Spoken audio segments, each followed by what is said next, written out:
大家好啊，我是于超。我今天做这个节目呢，是专门说明一下这个我为自己的官司募款的进展情况。首先呢，我想感谢所有这个给我捐款的朋友，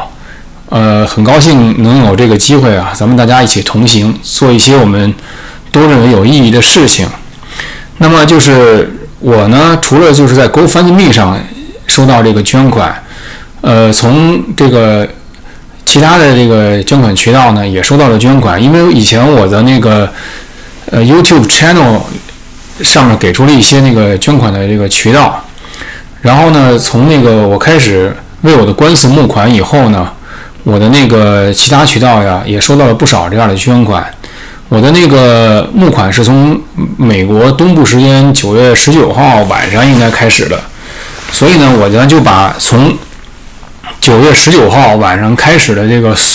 从所有渠道来的捐款，全都那个算成是那个为我官司捐款的了。然后呢，我现在呢已经把那个原来的捐款那个目标啊减去了，我从那个其他渠道收到的这个捐款。以前呢是这个45600多，好像是，我看看啊，以前应该是45000多，然后呢现在呢那个减去了我收到的钱，再重新计算那个2.9%的手续费，再加上我预期大概有1000个人捐款嘛，所以就另外每笔捐款还要收3毛钱，这是 GoFundMe。所以现在的这个额度呢比以前减少了，现在就变成了35900块钱了，多一点，看一下啊，35902块钱了，现在是，确切数字是35902块8，然后它那个没有零头嘛，就是35902。然后呢，在未来呢，就是如果从其他渠道那个再给我发这个捐款的话，我希望朋友是给注明一下，就说你希望这个捐款是用于我的官司的，那么我就会从我的那个官司的捐款目标里边去那个减去那个就是这些额度。现在我不太清楚那个 GoFundMe 啊，它那个就是对于捐款这个用途的这个要求是怎么规定的。那么我现在还不知道，就说如果大家到最后这个钱捐的多于我这个目标了，那多出来的钱我应该怎么处理？我需要看一下 GoFundMe 的那个就是就是它的规则是怎么回事。现在如果是有多捐出来的钱，我目前的想法就是我就当做它是那个给我就是其他的用作其他的用处了。那么那个我这个呢还不能完全确定 GoFundMe 的这个它的规则是什么。然后呢那个如果大家从其他地方给我捐款呢，就我希望能注明一下，那个就是我希望你把这个钱用在我的那个官司上边。那么今天是9月23号，我想从就是9月24号以后啊，然后如果你注明了，我就会从那个总的目标里边减去这个额度。然后如果你没注明呢，我就还是当做像以前那样，是为我的这个 YouTube 节目捐的这个款。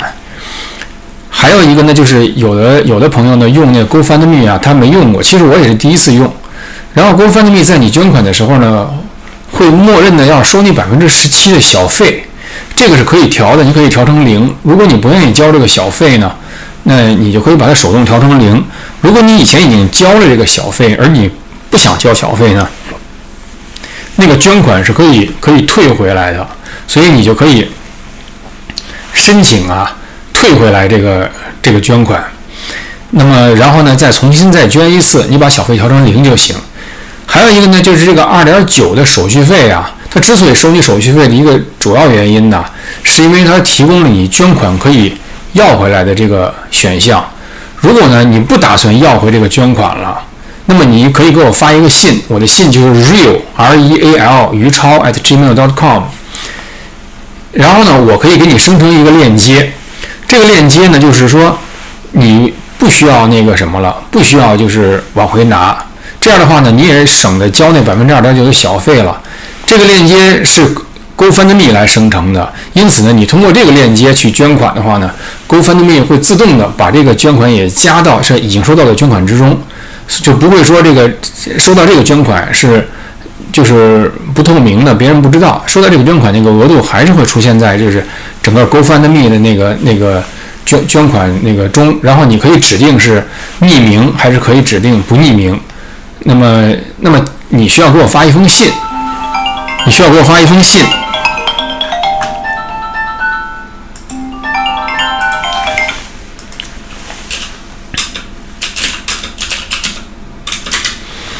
然后呢，这样的话，我就可以给你生成一个不用交那个2.9手续费的那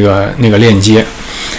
还有一个呢，就是对了，如何退这个小费啊？那个有一位曾经捐过款的朋友，他呢写了一个推特，然后呢，我把他的那个推特呢，链接也放在我的那个推特上面，还有脸书上面，还有我的那个 YouTube channel 下面的那个就是社区里边那个帖子里边都放了，大家可以看一下。还有一个就是9月19号我开始这个募捐之后啊，就不到半天，我的这个募款呢就被人举报为可疑募款，然后呢也就是说不到半天呢，这个 GoFundMe 就停止了我这个钱的那个汇款了，就是可以接受捐款，但是我不能把这捐款呢汇到我自己的账户。但是今天呢，这个经过我的申诉以后啊，这个限制已经被取消了。其实呢，就是我一路走到现在啊，我的那个 Facebook 的页面曾经被举报的完全那个被关掉过，然后呢，我的那个就是 YouTube 的那个频道啊，也被人那个举报过不同的节目，说那些节目什么侵犯隐私啊什么的。然后每一次呢，我都是把这个情况汇集起来，那个向他们解释。其实我的那个推特的那个账号呢，也被举报的失去过那蓝勾勾。当时呢，我是直接这个马斯克，伊隆马斯克，然后把神韵的这些事儿来龙去脉都跟他说了一遍。实际上每一次你的举报呢，这正像我师父宇宙主佛李洪志先生说的，每一次都是丑事，每一次都是败事。因为你们想掩盖真实，而我想揭开真实。然后呢，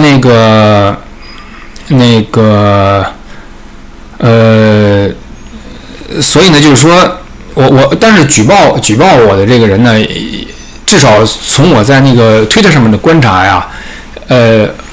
去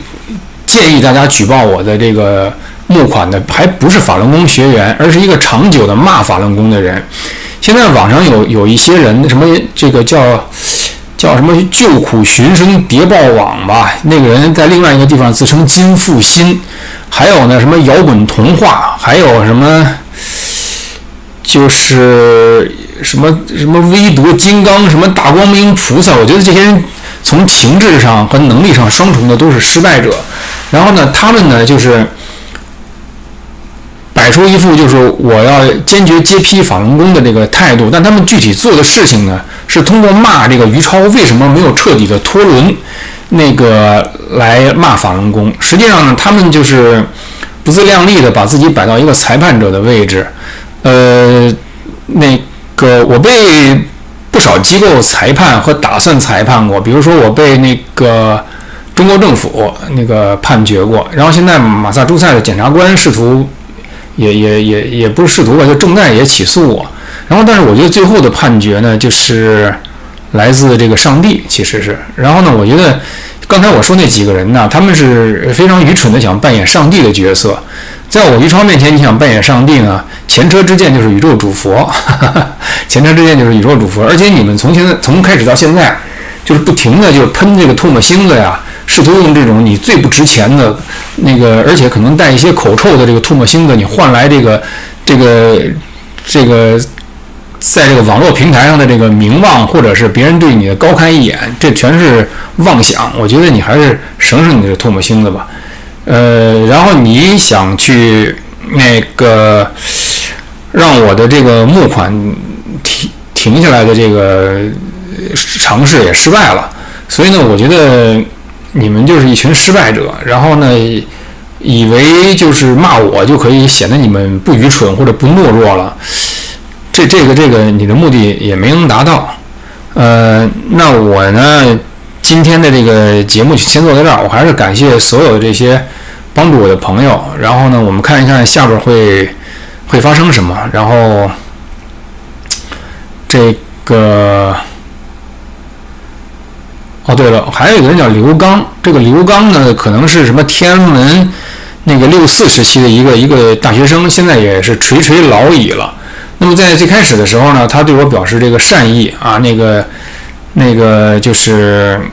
称赞，好像我反法轮功什么这那的。那个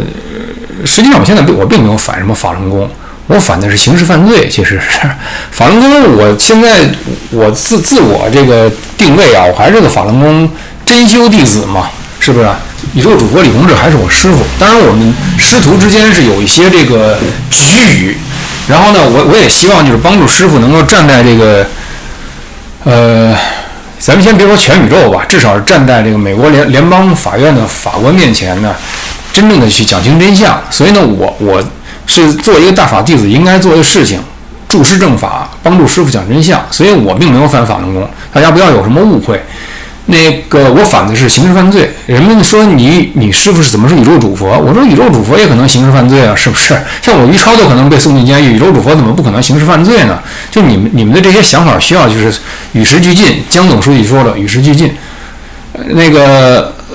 我就扯得有点远了。刘刚开始就对我表示极大的这个热情和称赞，然后呢，那个现在又开始对我这个破口大骂，说我在骗捐。其根本原因在于他原来是想以这个以一个就是倚老卖老吧，以这个民运老前辈的身份呢，糊弄他眼里的这些那个不经世事的小孩，其实也都不是小孩了，孙赞成年龄都快30了，但是呢，他可能没糊弄成功，没有用这种极其廉价的唾沫星子换来别人的仰望，所以呢，他们看到就是孙赞、陈天林等人更信任我一些，所以他就是恼羞成怒吧，要开始骂我。所以就这帮民运出身的人，活到60几岁一无所成，一群废物。我看来是，我干正事的时候，你还来就是还来碍事儿是吧？我觉得别挡道，那个你没这个分量挡我于超的道，所以呢，就是稍安勿躁，不要那个。在人生晚年还在这儿弄的，就是每天说那些话，在我看来都是某种这个精神腹泻，你知道吗？就是你看那肠胃有毛病的，就是腹泻嘛，你这是从精神上直接腹泻到你脑子里。你刘刚，我说的就是你。那个，你要是想少挨骂呀，你就按我宇宙主佛李洪志师傅的话，就管好你的嘴，管好你的嘴。那个当然了，我们都要感谢这个师傅的慈悲嘛，慈悲与威严同在。那今天我先做节目做到这儿，那个谢谢大法，谢谢师傅，也谢谢刘刚啊。当然，我真正感谢的是那些那个与我同行一路就是帮助我的这些朋友们。那我们下回再见。